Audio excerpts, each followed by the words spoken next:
When the president expressed his thanks to the troops while staying close to home. Correspondent Kevin Cork's at the president's Florida resort in West Palm Beach tonight. Good evening, Kevin. Evening, Mike. Good to be with you, and happy Thanksgiving. The president spending this Thanksgiving evening 2018 having a little Thanksgiving dinner and spending time with his family, something that he began the day by thanking those who were not quite as lucky. They look like pretty good sandwiches. They look big.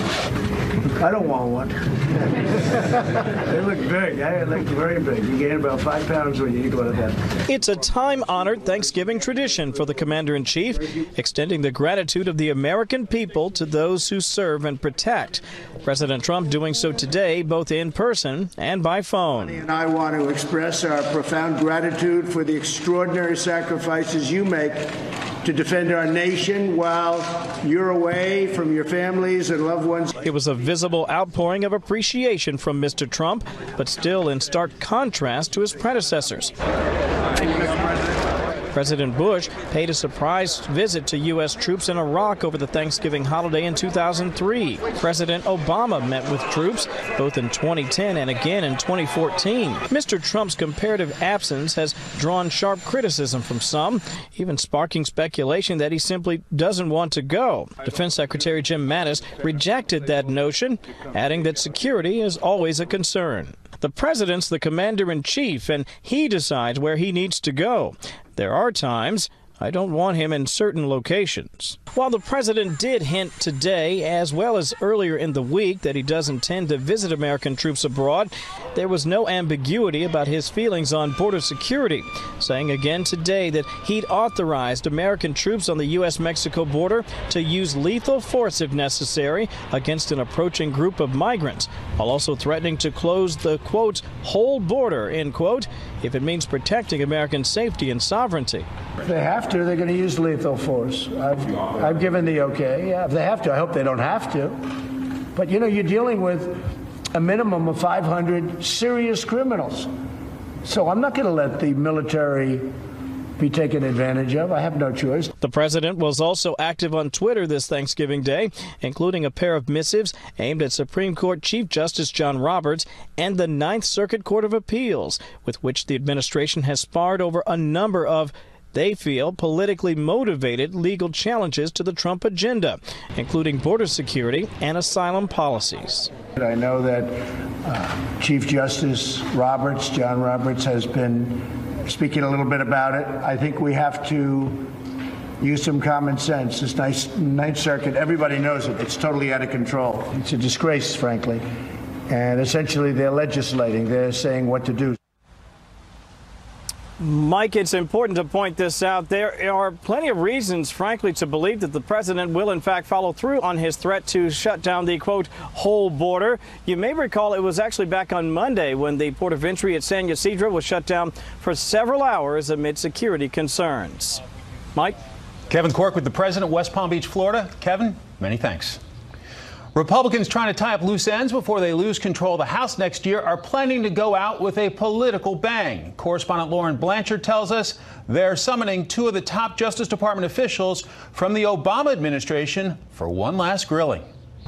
A Thanksgiving surprise, the House Judiciary Committee serving up subpoenas to former FBI Director James Comey and former Attorney General Loretta Lynch. The committee wants to question the two on their decisions at the FBI and DOJ during the 2016 presidential election. Comey tweeted this morning confirming the subpoena, quote, "I will resist a closed-door thing because I've seen enough of their selective leaking and distortion. Let's have a hearing and invite everyone to see." An attorney for Comey said the subpoena is a way to promote a, quote, false narrative, calling it a political stunt, adding, Mr. Comey embraces and welcomes a hearing open to the public, but the subpoena issued yesterday represents an abusive process, a divergence from House rules and its presumption of transparency. Republicans have wanted to talk to Comey and Lynch to determine if there was any anti-Trump bias that affected their agencies when it came to the Clinton email case and the Trump-Russia collusion case. Comey has previously offered to testify as long as it was public, a sentiment shared by many Democrats. Others have questioned the last-minute nature of these subpoenas. The idea that there's this 11th hour subpoena about things that happened years ago that have probably been litigated, they've been vetted, we know what happened. To kind of do this seems like, it seems like a big stretch. But Republicans, including the chairman of the committee, retiring Republican Bob Goodlatte, have insisted on closed door. It is simply not appropriate for Mr. Comey to attempt to turn this into some kind of a public performance on his part, maybe to sell more books. I'm not sure what exactly his motivation is. The timing comes as the GOP's control of the House Judiciary is nearing an end. The current top Democrat on the committee and likely next chairman, Jerry Nadler of New York, has reportedly called the subpoenas unfortunate and that they came out of the blue. Comey's attorney confirmed the FBI director the former FBI director has been asked to appear on December 3rd before the closed session. Lynch has also been asked to appear next month. Mike? Those should be interesting days on the Hill. Lauren Blanchard live here in Washington. Lauren, thanks a lot. Many residents of California are spending this Thanksgiving with people they did not know even a month ago. They are among the thousands who cannot be at home this holiday because of the massively destructive wildfire that has become the deadliest in the state's history. Correspondent Jeff Paul's in Chico, California tonight. Good evening, Jeff. Happy Thanksgiving, Mike. Yeah, search and recovery efforts up in the town of Paradise continue with crowds and crews working around the clock. But down here in the community of Chico, there is a different sort of operation underway, one that involves a focus on healing. Oh, yes, please. No one envisioned this Thanksgiving. It's been a roller coaster ride. Patty Rowe, like thousands of others in Paradise, California, has lost everything. Her house, one of the more than 13,000 to burn to the ground during the campfire. Yet, she somehow is thankful. It warms my heart, and this will stay with me for the rest of my life. The goodness that came with the fires. That goodness coming from hundreds of strangers who are spending their Thanksgiving cooking and serving people just like Patty. Some driving more than 16 hours to help make this Thanksgiving possible. Others coming right off the fire lines to help. I'm just grateful to be able to serve them. I mean, it's humbling and it's an honor. Even celebrity chefs like Jose Andres lending their cooking skills. A plate of food is the beginning of something very beautiful. A plate of food is who we are. And in a moment like this is why I think Thanksgiving is when the best of America shows up. Andres, like Chef Guy Fieri, say, in a community with so many hurting, food can be the best medicine. Just reach out and take care of your neighbor and show support. We're the greatest country in the world. We need to act like it and show it to one another. Now, despite the Thanksgiving holiday, authorities say more than 800 police officers and firefighters spent the day sifting through wreckage. More than 80 people killed in the campfire and hundreds still considered unaccounted for. Mike? Gotta love the compassion of those volunteers. Jeff Paul live in Chico, California. Jeff, thanks a lot. President Trump is once again defending his decision to not punish Saudi Arabia over the death of a Saudi journalist. And now he would seem to have some backup for one of his justifications. Correspondent Benjamin Hall fills us in. Improved Iranian rockets are now capable of hitting U.S. bases across the Middle East, according to a top Iranian general. The threat from Iran was one of the reasons President Trump chose to maintain close ties with Saudi Arabia in the aftermath of the Khashoggi murder. And as if on cue today, the Iranians seemed to validate his claims, saying if Americans in the region moved, they would strike. This morning, the president tweeted, citing Secretary Pompeo, saying, "It's a mean and nasty world out there, the Middle East in particular. This is a long and historic commitment, and one that is absolutely vital to America's national security." He followed it up by talking at length about Khashoggi, the kingdom, and the killing. They're vehemently denying it, and we have hundreds of thousands of jobs. Do people really want me to give up hundreds of thousands of jobs? And frankly, if we went by this standard, we wouldn't be able to have anybody as an ally. Khashoggi's killing has had repercussions. Today, Denmark and Finland announced they would be halting exports of military equipment to Saudi Arabia, both because of the Khashoggi murder, but principally because of the worsening situation in Yemen. They follow Germany in doing so. Saudi Arabia has now spoken out for the first time since President Trump's statement appearing on the BBC. The foreign minister again denied the involvement of the royal family and warned that further criticism of Crown Prince Mohammed bin Salman is a red line. It now looks likely that the Crown Prince could meet Turkey's President Erdogan face-to-face at the upcoming G20 summit later this month. Turkey insists the killing happened at the highest level of the Saudi government, and this will be the first time the two leaders have met since. The Khashoggi case is far from over. There is a growing foreign policy rift within the Republican Party. While many people do feel that the president's outcome was the right one, they just wish it had been a little bit more nuanced. Mike? Benjamin Hall in London, thank you. President Trump's upcoming meeting with his Chinese counterpart could be a lot more contentious than either one of them has planned. That's partially because of increasing tension between the U.S. and China over trade. Chief Intelligence Correspondent Catherine Herridge tells us tonight national security is also becoming a major issue in the relationship. For the first time in 25 years, the Asia-Pacific summit ended without a formal joint statement. Among the 21 leaders, China was apparently the holdout over trade disagreements. In the president's words, China's taken advantage of the United States for many, many years. And those days are over. The Chinese president addressed the strategic dilemma.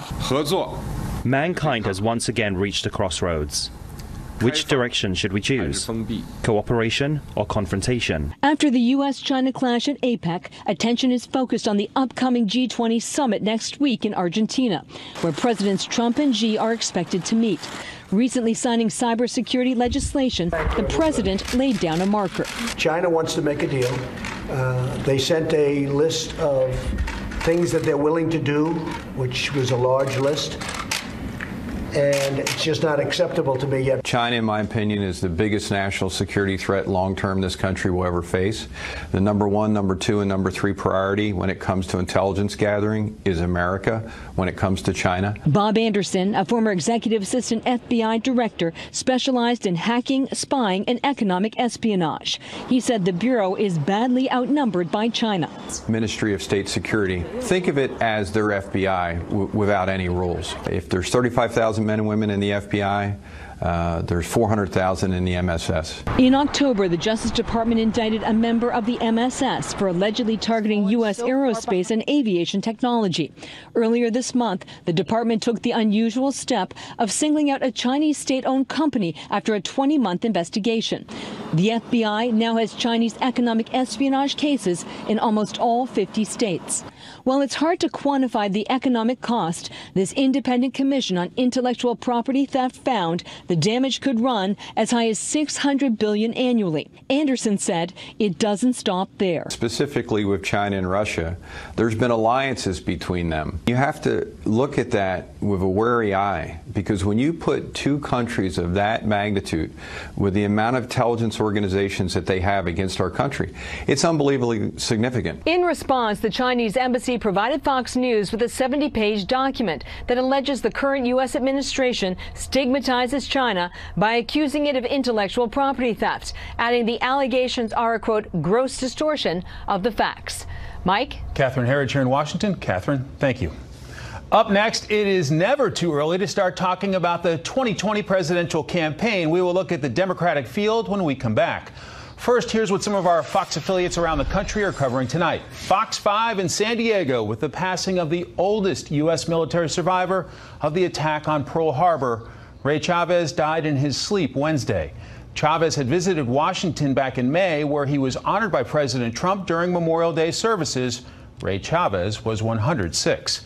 Fox 5 in New York, where frigid temperatures and blustery winds buffeted bystanders at the Macy's Thanksgiving Day Parade. The giant balloons were able to take off on one of the coldest Thanksgivings in the city in decades. It was 21 degrees at the start of the parade. And this is a live look at a much warmer Orlando from Fox 35. One of the big stories there and across the country tonight, shoppers getting a jump start on those Black Friday sales. Many stores are open right now. Don't go yet. Wait for the show to end. And are featuring major out of the hands of people who should not have them. For Former New York Mayor Michael Bloomberg, once a Republican and an independent, just spent more than $100 million helping others win in the midterms and pledged $1.8 billion to Johns Hopkins, the biggest university donation ever to boost financial aid for students. He also took aim at President Trump after the midterms, writing, "By winning the House, Democrats can now serve as a bulwark against a White House that has shown no respect for the rule of law and no interest in bringing the country together." Another billionaire outsider thinking of getting in, Tom Steyer, who will soon start hosting town halls and who has recently shifted away from a platform focused mostly on impeaching President Trump and towards one more focused on the environment and the economy. We need to redefine what it means to be free in the 21st century, to make sure we all have the same chance to earn our fair share of America's prosperity. But it's not just billionaires with eyes on 2020. Several lawmakers are already hiring staff or visiting early states.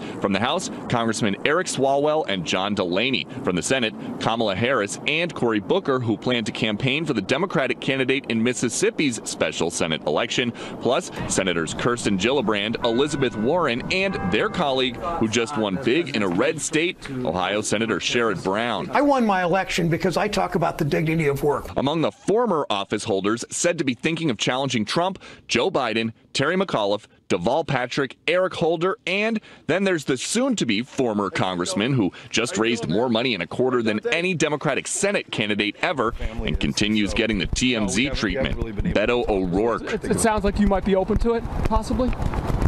You know, I haven't made any decisions about anything. It's probably the best way for me to put it. If Bernie Sanders is going to jump into the Democratic field, he's going to have to register as a Democrat. Last cycle, he got more than 13 million primary votes, but he's officially an independent, and the DNC changed the rule so only people with a D next to their name can play in their primary. Mike? Peter Ducey here in Washington. Thank you.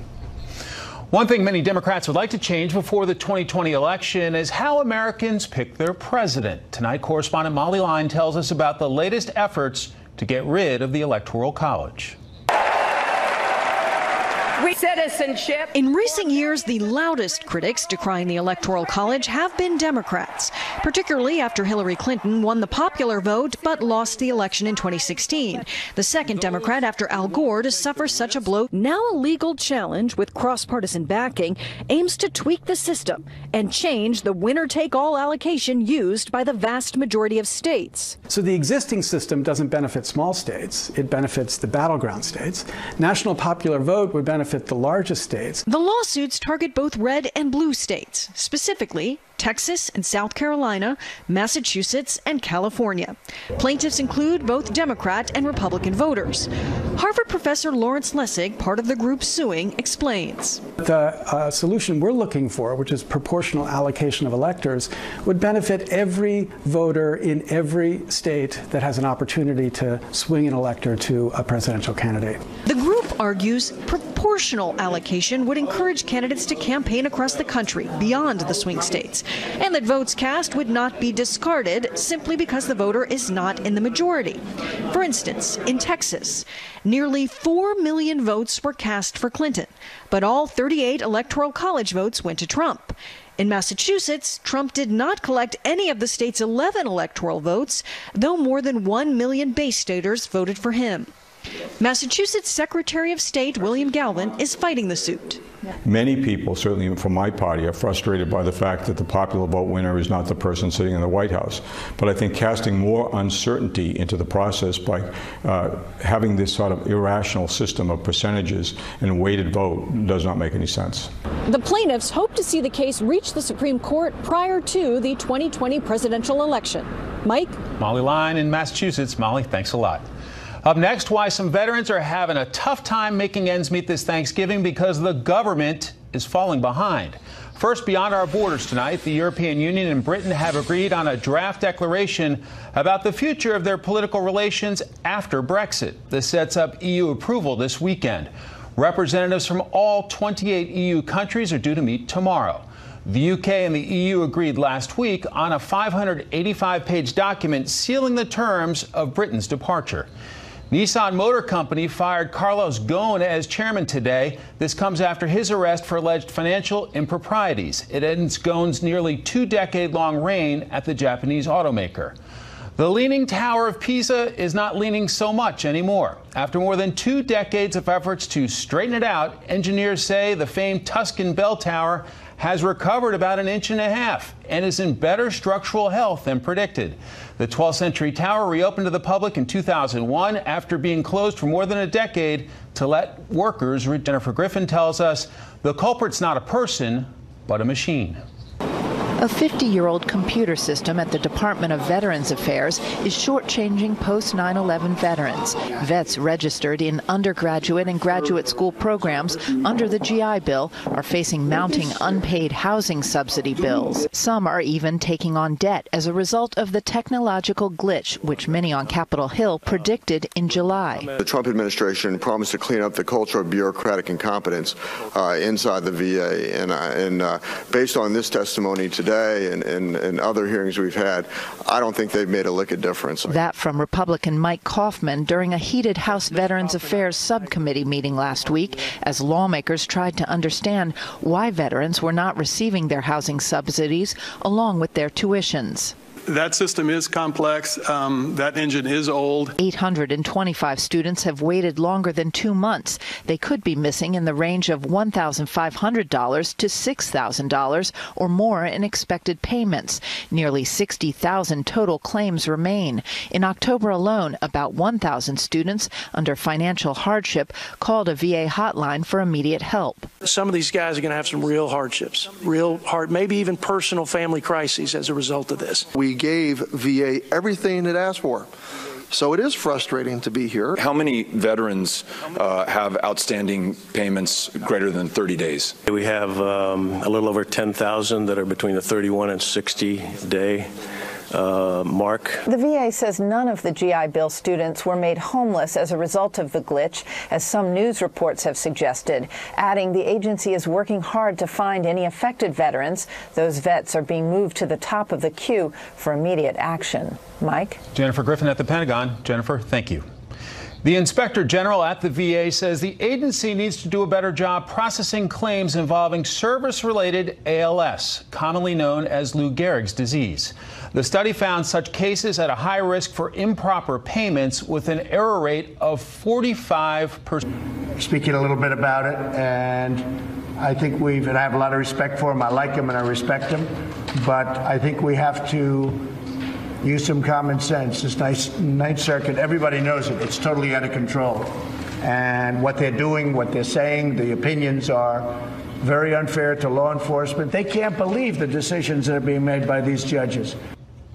President Trump expressing his frustration with parts of the federal judiciary on this Thanksgiving Day as he looks at the immigration laws, a pet project of his. Also, the president hinting at the possibility that the commander-in-chief could go visit the troops sometime soon. Thank you very much for doing the job, and I'll see you back when you're in the United States, or maybe I'll even see you over there. You never know what's going to happen. I know what you have to do, and I've seen it in a lot of different forms, but I've seen the waters that you have to go through, and very few people could do it. It takes special people to do it.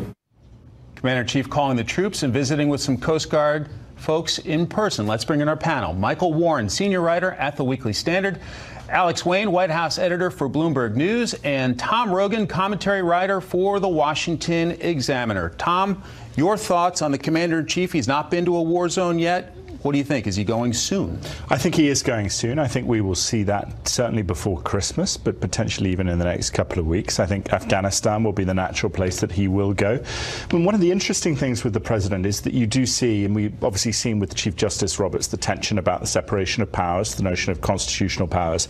But the president earlier today as well was speaking to a naval officer who was talking about nuclear physics, oddly. And it was very striking to see, and this is where I think you see President Trump having a pretty good rapport with the military brass, the elites, the four-star generals, as well as the enlisted personnel, that he does have a deference to their expertise. I think he likes the fact that their job is to close with and destroy the enemy, personally. But at the same time, I think it is to the president's credit he's at his best in a way with the military in the sense that he defers to better judgment, but he also has a respect for it, and he is willing to listen. And in that earlier discussion with the nuclear physics guy or the officer today, there was a disagreement, but he was like, well, okay, I sort of agree with you. You don't see that with other people. So I think the opportunity for the White House coming off the back of the midterms to go to a war zone is to say, actually, the president, as George W. Bush was to a degree, in the comfort zone. Alex, we remember George W. Bush going to war zones on the holidays. President Obama made several visits. Yep. Your thoughts on this president as our White House editor on the panel? Well, it's puzzling he hasn't gone already. By this point in his presidency, Barack Obama had gone to Iraq once, he'd gone to Afghanistan once, and in just a couple of weeks, on December 3rd of 2010, Barack Obama went to Afghanistan for a second time. So it's not clear really why Trump hasn't gone yet. Jim Mattis has said he's advised him not to go to certain places, didn't name any of those places, but it suggests that perhaps things are maybe worse in Afghanistan than the public is really understands at this point, that it's just not safe enough for the president to visit. And I think this gets to a sort of a complication with any trip for the president to a combat zone in the Middle East, which is that the president himself has stated his opposition to the United States military being involved in Afghanistan. He sort of was pulled kicking and screaming by his advisors to continue into our engagement in Afghanistan. And I think he's very frustrated with the way that has gone since he agreed to that South Asia policy as he did last year. The same in Syria, fighting ISIS. I think he wants to be done and out of there. So would a trip to visit the troops there send a mixed message? Would it maybe be perceived as an endorsement? I think those are the kind of things that this very sort of public relations conscious president is thinking about. It's interesting to hear him tease that, but I'm skeptical that he's going to follow through. What do you gentlemen make of the back and forth between the president and the Chief Justice of the Supreme Court? Michael, let's start with you. I think he's certainly not the first president to grumble about a court ruling going against him and against his administration. I think what's different here is the public way that he's going about it and the personal way he seems to be taking this. That this is, he talks about this judge was appointed by a Democrat, or was appointed by Obama. And I think that's where you're getting Justice Roberts really kind of feeling like he has to defend the impartiality or rather the independence of the judiciary. That, look, we may be nominated by presidents of a certain party, but at least ideally we aren't that president's guy on the bench for the rest. And you do hear this. Neil Gorsuch, the president's first major accomplishment, getting him on the Supreme Court, very early on in his Supreme Court tenure, ruled against the president on an immigration issue. So you often see this where these judges rule against them. The president seems to take it too personally. Your thoughts? Yeah, I think this president has upset so many norms and expectations that we had for the presidency before he took office, and one of those is in challenging institutions that his predecessors would never have so publicly